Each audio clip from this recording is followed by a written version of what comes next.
Hey everybody, welcome back to the Nyedis Anarchy series. I am your host, Adam, the CIO of Nyedis, and today we're going to be talking about the acquisition of ForgeRock and what that means.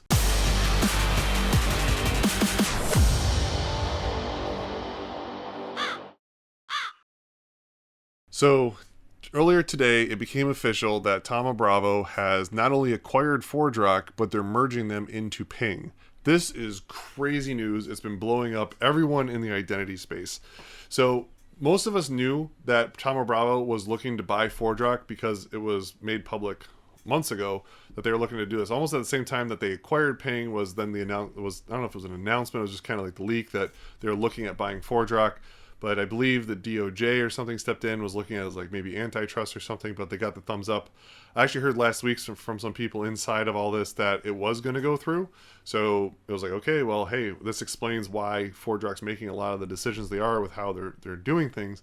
But today, the bombshell just dropped, which was that it wasn't just that ThomaBravo was buying ForgeRock, because I think it's safe to say most of us thought that ThomaBravo was going to be kind of like Broadcoming this thing, where when they kind of bought out CA and some stuff like that and just said, hey, we're going to buy these tools but let them run independently. And so a lot of us thought ThomaBravo was going to say, hey, we got Ping, we got SailPoint, we got ForgeRock, we're just going to become this powerhouse with, look at all these these banners that we own.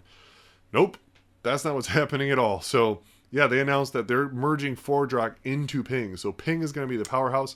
They haven't said anything about Ping and SailPoint, so I'm not sure what that means. Who knows? At this point, all bets are off. No one knows what's going to happen. But what does that mean with regards to ForgeRock merging into Ping? So first off, is it the right thing to do? I mean, obviously, these decisions are being made by people way up here, way past my pay grade, and have much bigger plans than I would imagine. But I do understand what they're trying to do. I feel like this reminds me of back when Oracle acquired Sun. Like, that was a huge, purchase, right? And why they do it? Well, they wanted the hardware. So they wanted all that, the Solaris Spark stuff. And then they got Java and they got everything else underneath. So Oracle became an even bigger powerhouse.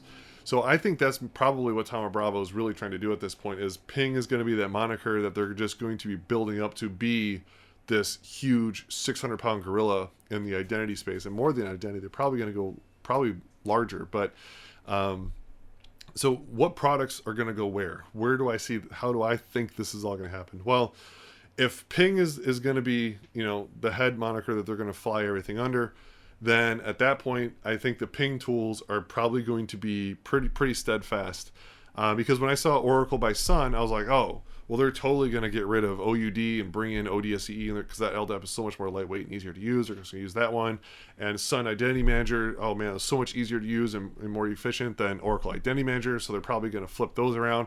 Way off, right? Oracle completely sunset, or Sun Identity Manager just gone. They still run with OUD. ODSCE has been end of lifed. So I don't know. I'm not really sure how it's going to work.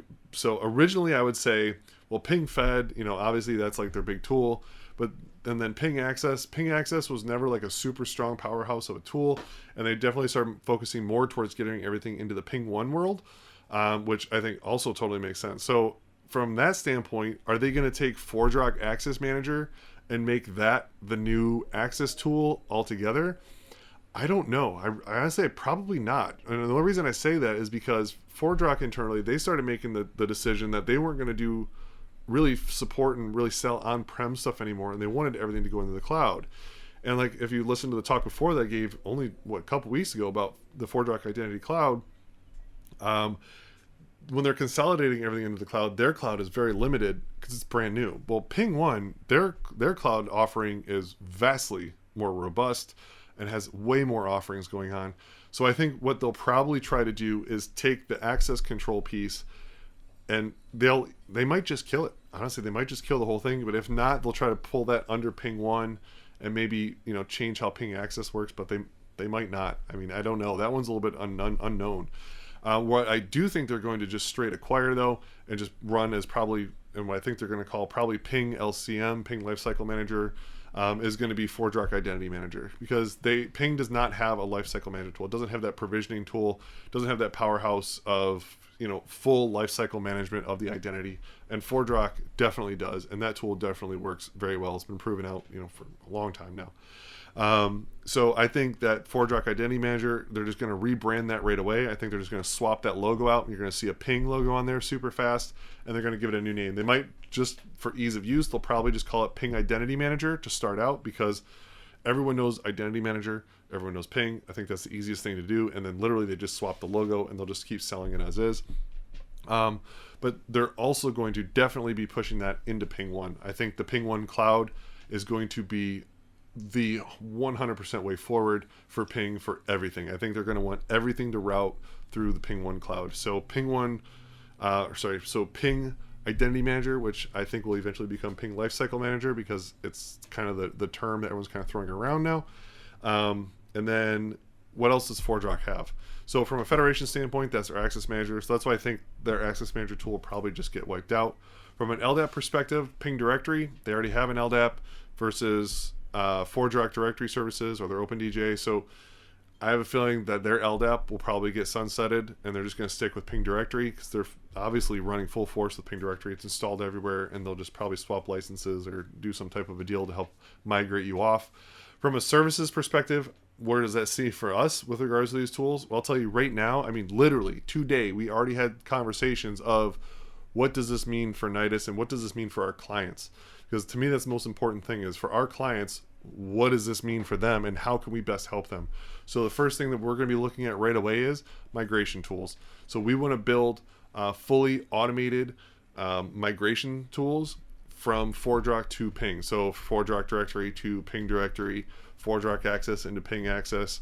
Like that's the kind of stuff that we've already started, planning. This is where we think it's going to go, and we want to be there for our clients. So when they say, "Hey, we're stuck with this ForgeRock stuff, we don't know how to get to Ping," it's not, yeah, of course, we have experience in ForgeRock, we're certified in ForgeRock, we're certified in Ping, we're partners with ForgeRock, we're partners with Ping. So obviously we have the inside scoop on everything with regards to how to do all this stuff, but we want to automate it, right? So we're going to be building out full automation scripts. So this way, when someone says, "Hey, I need to get off this one because it's end of life and we need to move over here," we'll be able to come in and just boom, boom, suck all those users right over and try to automate this. We've done this before with other tools as well. So we've done migrations into ForgeRock from other legacy tools like the Oracle Suite or the IBM Tivoli Suite. We've done that before. So we think that's going to be a big movement forward. So we're definitely going to be moving that way.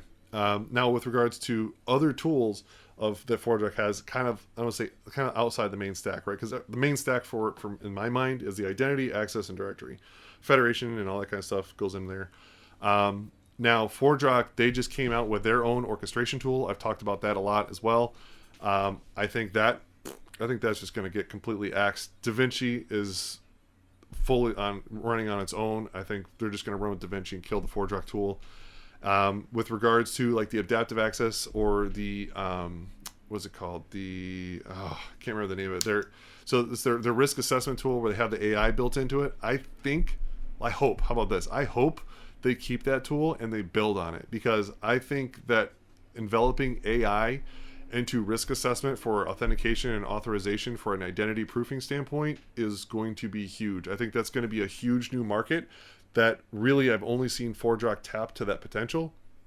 So if Ping can really take that tool and run with it, I think that'll be huge, because that will just plug right into DaVinci, right? So now they have the orchestration for their identity flow will be, hey, this user logs in. We're going to go through this whole AI learning model that's learning on the fly as it builds these users and detects, hey, is this user still this person, right? Because this is where I think AI can really help and isn't just a buzzword. So ForgeRock has been running with it, and if Ping can now take this over and kind of carry it through to the finish line, to that goalpost, I think it'll be a massive win for Ping. Because imagine this, right? So right now we have, first it was, I want to authenticate my user. I want to know who I am. So it was, okay, did you give the password? Yes. Single factor, that's been around forever. Now we said that's not good enough. Then it was like, well, now we want multi-factor. We want something that you have. So then multi-factor was like, no, now we're going to send you a text to your phone. So you got this phone or a key fob of some kind. Then we went farther. Then I was like, okay, now we want something of who you are. So we want a biometric, a fingerprint, a face scan, or whatever. And now we're all used to that, and everyone has those devices in our pocket. So that was the next thing. So now it was, I know who you are. I want to know you have a thing, and I want to know it's you physically as that person. So we're going to do that type of a biometric scan. Now the next thing, which has been going on for the past, say, 2 years now, is like Ping, Verify, One Cosmos, Entra. these guys, and now Neo as well, a big player in this, which is going to be a huge gorilla now. They're all doing identity proofing, right? So identity proofing and verifiable credentials. So they're saying, hey, we're doing live face scans, passport photos, comparing it, making sure it actually really is the person that's matching on these IDs, and not just, yes, the biometric passes, but how do I know it's you? It's like my wife could be on my phone and pass the biometric just because I added her face to it. So proofing has been the next big thing is, hey, are you really that person? So that proof gets established. And then verifiable credentials, like is your driver's license, your birth certificate, or your credentials from your college or wherever university, wherever you went. And those get tied into your personal wallet. They're calling it decentralized ID. I'm not. I'm calling it verifiable ID. But whatever, we won't get into that. Either way, that's to me is just the next step of where things are going to prove that this person really is the person you're letting into the system. Now, here's where AI can really help and take over. If they build a model around every single identity, meaning a person, right? The single individual person as a unit of, hey, I modeled this person's behavior as to how they log in and how they are authorized into systems and what they normally do as behavioral analytics. And not just as simple as like, what's their browser fingerprint, what's their IP, what's their geolocation. That's all great, but I'm talking serious low-level AI learning that really only machine learning can do with some legit data scientists. And at that point, if we build models around individuals, so if I have a model on, let's say, Bob, and Bob tends to always log in at this time, his keystrokes tend to go in this pattern, he tends to log in with these particular patterns, he always checks his email first, and then he goes on to Teams, and when he's in Teams, he's doing these things, and all that analytical data is tracked and modeled.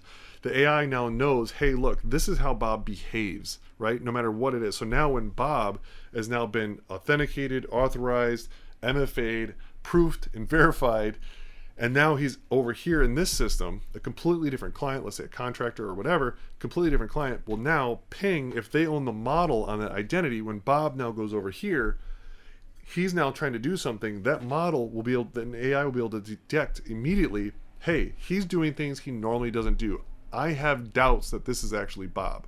I know he validated everything and this and that, but I'm telling you, the way he's doing stuff is not how he did stuff here. And that will obviously help grow the model, but I think this is the very beginning stages. And if Ping runs with it like this, they're going to have a whole new system on their hands because they will own all that data internally, and you'll have to go to Ping to be able to get that level of verifiable data. And if you got all the ForgeRock clients, all the Ping clients, all the SailPoint clients, and all those customers from the CIAM side, all the contractors, all the employees of all the clients that all three of those entities have all being trained and learned on, you're going to have a large majority of every user that logs into an enterprise system in the world, and you'll be able to run behavior analytics from an AI training model to be able to determine, is that person really that person? So when we're talking, remember we keep talking about continuous authentication and how are you going to do that without annoying the crap out of the end user saying, hey, scan this, touch this, stare at this camera. This is how you do it. This is how you do it passively and way more thorough and a way more real. I mean, honestly, it will be a way more legit way to continuously authenticate someone just on their behaviors and how they do things and how they authenticate and authorize and what devices they use and all that. So I think that this merger is going to be huge, and I think Ping has massive potential here. Well, I should say ThomaBravo has massive potential here, that if they take these tools from ForgeRock and they mix them and marry them with what Ping's doing and under Andre's lead run this stuff full bore, I think Ping can become a massive powerhouse in the identity space worldwide that no one's going to see even hit. I think, oh man, it could be massive. So I wish them the best of luck. We're definitely going to be on board following this stuff because to me, this is the future, and we are going to be helping as much as we can developing and working with our clients to make sure that they're a step ahead of everyone else and on top of where this future tech is going to be going. If you want to follow us for more and see where we think clients need to be preparing for stuff like this, follow us here on YouTube or on LinkedIn. You can follow us on all the social medias, Instagram, TikTok, all that fun stuff. We're Nyedis CIAM, Nyedis CIAM, all over the place. Hit me up if you have any questions, adam@nyedis.com. We're here to help you guys out. This is going to be an interesting future. See you guys around. Later.